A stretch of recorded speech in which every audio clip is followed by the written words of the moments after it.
this video, I'm going to tell you about the 5 different types of tantric lover, 5 different energy types, and explain a little bit about where this comes from and how it can help you to expand your possibilities as a lover, and also create spiritual experiences from sexual experiences.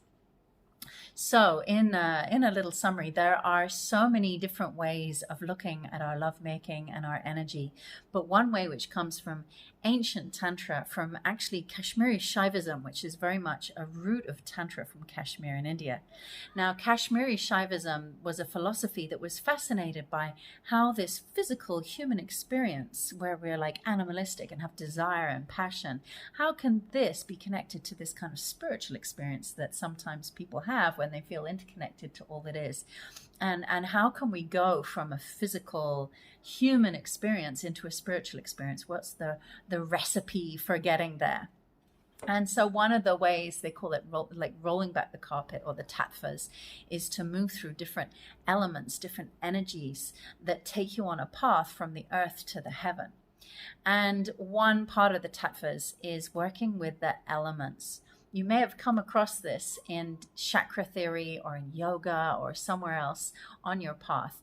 In lovemaking and Tantra, it's really, really interesting because we can apply it to our energy as it moves from our most sexual, earthy expression into a lighter spiritual expression.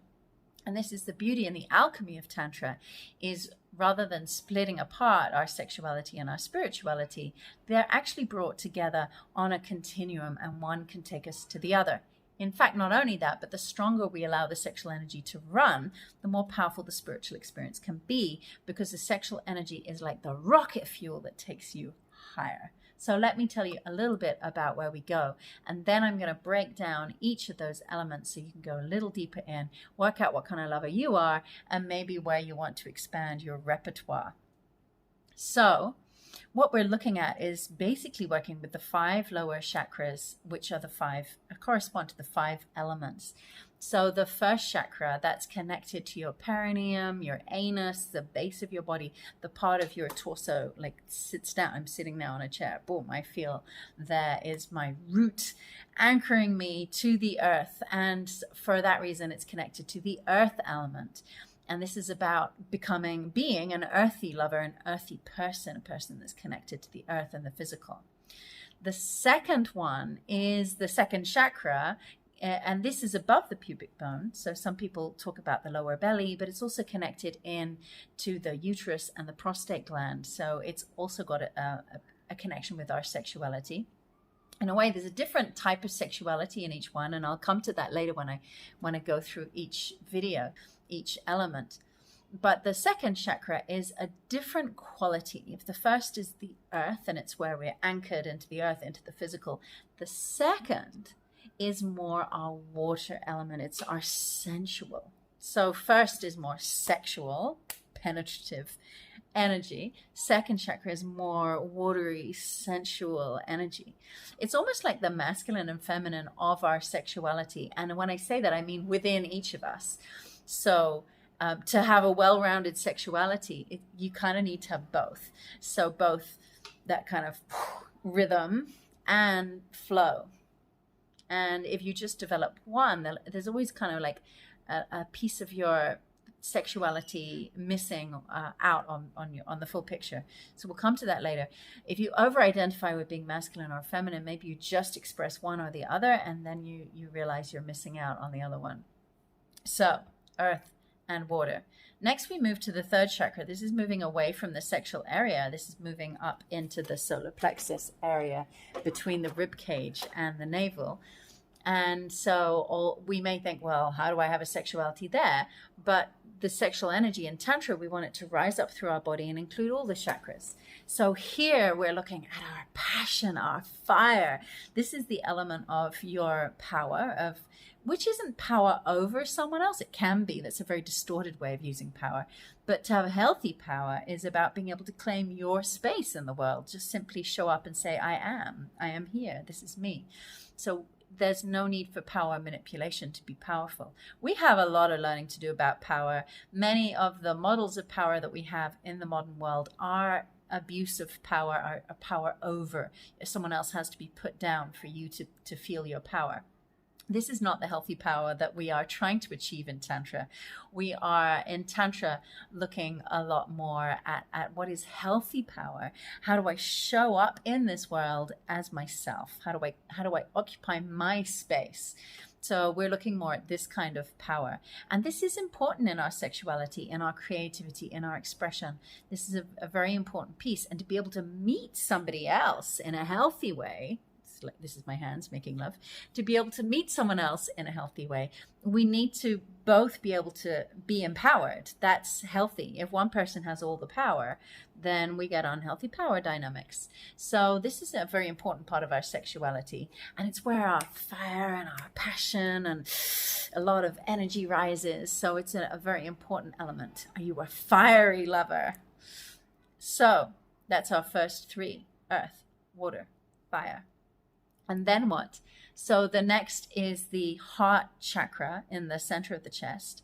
And the element that we start entering here is air. So all that hot fire rises and we feel an expansion and an opening. We let the energy rise up through our body. Then the chest opens and we feel an opening to love. And this feels light. It's much, much lighter than the first three chakras. And it feels like the air. You feel the softness of that love feeling. And when you are an airy lover, then there's a lot more subtlety and a lot more of this air quality coming in, a lot more love coming in. This is a very important union to have, when we can actually bring the sexual energy all the way up to the heart and have heartgasms with our partner and feel that heart connection. This is what makes sex really meaningful on a human level. Without this, there's always just this kind of functional and feeling a bit empty afterwards, basically. And so to overcome that kind of was that it, kind of disappointment, emptiness, something was missing, what we need is the heart. I mean, this is true of all of life, not only sex. If your life feels like something is missing, then the question is always, where can I give more love? How can I open my heart more? How can I be more loving and exchange more love? So this is a tremendous, important place for our sexual energy to rise and open through the heart. And there can be bursts of joy, love, connection happening here. So it's it's an important step when sexual energy rises through the heart. There's a real shift.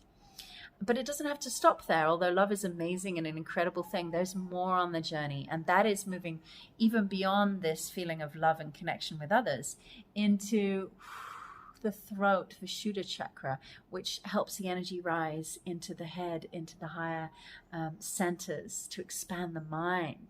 This is when we start having our spiritual experience in our lovemaking, a spiritual experience. This is when we can expand beyond love into bliss, into having our mind blown, sexual energy, orgasm bursting up through our head, through our brain, and giving us this mind-blowing orgasm that we all dream of, this dissolving into the universe, this feeling interconnected with all that is, this spiritual experience. It's difficult to put words to, and sharing that with somebody else. Whoa, it's incredible to share, to have a lovemaking experience where you are expanding together. And this is beyond the air. This is the ether. This is space. This is the feeling like you dissolve beyond the body, beyond limitation, beyond physical restriction, and you're as vast as space itself. You are out there with the stars and the moon and existence and oneness and all of it, and you feel totally vast and blissed and beautiful. So this is the ether element, and to be able to bring our sexuality all the way to the ether is very special. There's a lot of tantric methods, meditations, practices that are aiming to get us there, all the way from sex to spirit, all the way there, without bypassing anything at all. Because this is a profound experience, again, that we long for. Like we long for human love, we also long for expansion. I think that's the reason so many people do go into drug addiction or alcohol. They're grasping for something. They get a taste of it. Unfortunately, those ways diminish your consciousness and you don't quite get there. But this is what we long for. And if you knew that you could raise orgasm through your body and blast your brain open and fill your brain with all these natural chemicals that give you this expanding feeling, where you feel a part of something bigger than you and you feel meaningfulness in your life. And after making love, after that mind-blowing orgasm, you bring this new knowing back and integrate it into your body and into your relationship and into your everyday life with a feeling that you're part of something bigger. And that's what tantric sex is really all about. So stick with me. I'm going to make 5 more videos going into each of these elements, describing what it looks like, what the lovemaking is like, how you can activate more of it in your life, all kinds of juicy stuff. So I recommend follow along and find out what kind of lover you are, and also maybe decide for yourself where you want to expand a little bit more. Let's go.